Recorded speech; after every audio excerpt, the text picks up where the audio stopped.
College football weekend upon us. Ken Trahan, Lenny Vangilder, and the top-ranked LSU Tigers get the Florida Gators, and they get them in Tiger Stadium. And Lenny, Florida, without their starting quarterback, changes this. I still liked LSU in the game, have to like them more prohibitively now. Of course, this will not be easy. Florida's still a good football team, but they're coming off of a physical beating against Alabama. Yeah, and if you watched the game last Saturday night, what you saw was a Florida offense that couldn't get out of its own way hardly in the second half, facing an Alabama defense without John Brantley at quarterback for the Gators. So, yeah, obviously you've had a week to prepare for the situation if you're Charlie Weiss, the former Notre Dame coach who was the offensive coordinator there, and if you've got the opportunity to prepare somebody, you figure that you're going to be a better offensive football team, but still you're facing an awfully good and awfully fast LSU defense. They'll do a better job, no question, in preparing with a week behind him, and Charlie Weiss is a very good coach. That said, you got to believe Florida's just going to try to run the ball and shorten the game and not turn the football over, try to stay in it and give themselves a chance. Well, the thing that Florida has is speed. They can match LSU's speed at the running back position with Demps and Rainey. Those guys are as fast as anybody you will see put on a set of pads. And they need to be able to spread out the field, and you need to obviously get north and south at some point, but they can compete with LSU's defensive speed east and west as well. As for LSU, we know Jordan Jefferson got in last week. I expect that's going to continue to happen in situations. Jared Lee's numbers weren't that good last week, but they dropped a whole bunch of balls. He continues to do a good job. Yeah, no question about it. This is a team that has put its stock in Jarrett Lee and is basically saying manage the game and do not get us beaten. He's done a pretty good job of that thus far. Along the way, he's been a pretty accurate passer, again, save for those first half drops last week against Kentucky. Spencer Ware, we'll see about his status. He had a bit of a hamstring problem last week.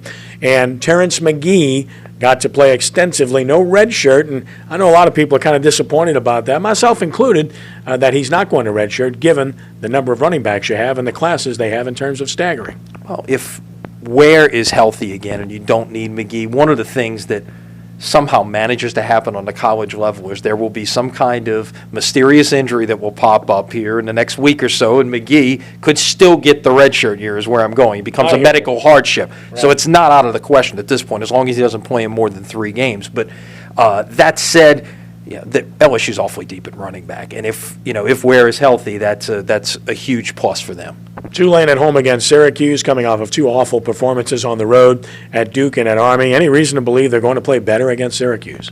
This is a Syracuse team that, in all honesty, has really underperformed this year. They have played some teams that are certainly, you would think they would be better than on paper, and have struggled and gone to overtime. And, even though they played an FCS team in Rhode Island and played them to a 7-point game. So they've played a lot of close games. Tulane, on the other hand, has not played a lot of close games. They have not been in a close game in the fourth quarter this year. So if it is close, is that an advantage Syracuse because they've been there before? Or is it an advantage for Tulane because Syracuse has managed to blow a couple of these games late? We'll see how that plays out. Yeah, good question. Ryan Griffin's got to play better. After a couple of good games, he's had a couple of bad games. But, of course, it's not all on him. Their offensive line has just not done the job. Their receivers have just not done the job. Their defense disappeared. And now we see that Robert Kelly's being elevated, Albert Williams being demoted. I guess that's not a surprise. Well, the one thing that Bob Toledo said on Tuesday, in many of his comments, a lot of people focused on his the housing situation, but the one thing he brought up about Robert Kelly is he is a more physical runner than Albert Williams is, and they felt like going into the Army game that they needed physical-type runners against Army, which is why Darkwa and Kelly got the bulk of the carries.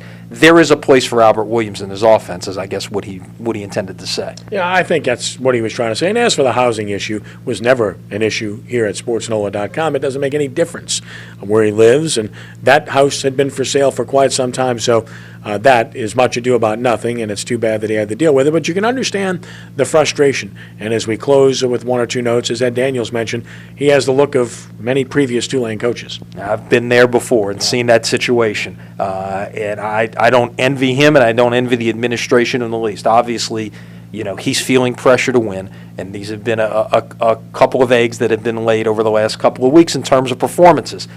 He's got 3 chances here, 3 legitimate chances to get wins in the next 3 weeks. One other note, ULL, a big game against the Troy Trojans. Major implications here. Yeah, New Orleans Bowl. ULL can win this game They are 3-0 in the league with wins over the 2 preseason favorites in FIU and Troy, and they could be sitting pretty. I can imagine there will be some folks down the road from us on St. Charles Avenue in the Sports Foundation offices smiling over that possibility. As I mentioned in my blog this morning at Sports NOLA, we've never seen a Louisiana team in the New Orleans Bowl. This could be the year. All right, I like LSU to win. I can't pick Tulane, even though I'd like to right now. And so I'd pick Syracuse in a close game. And on the prep level, 2 unbeatens on Saturday night. Jesuit, Chalmette, I like Jesuit. Yourself? I agree with you. I like LSU. Jude made the call in the Syracuse-Tulane game for us. He's going Syracuse. I like the Cajuns, and I'm going to go with Jesuit over Chalmette as well. All right, that's your preview of the weekend for college football and a touch of prep as well, where you get the best prep coverage in Louisiana at sportsnola.com. For Lenny Vangilder, I'm Ken Trahan. Enjoy the football weekend.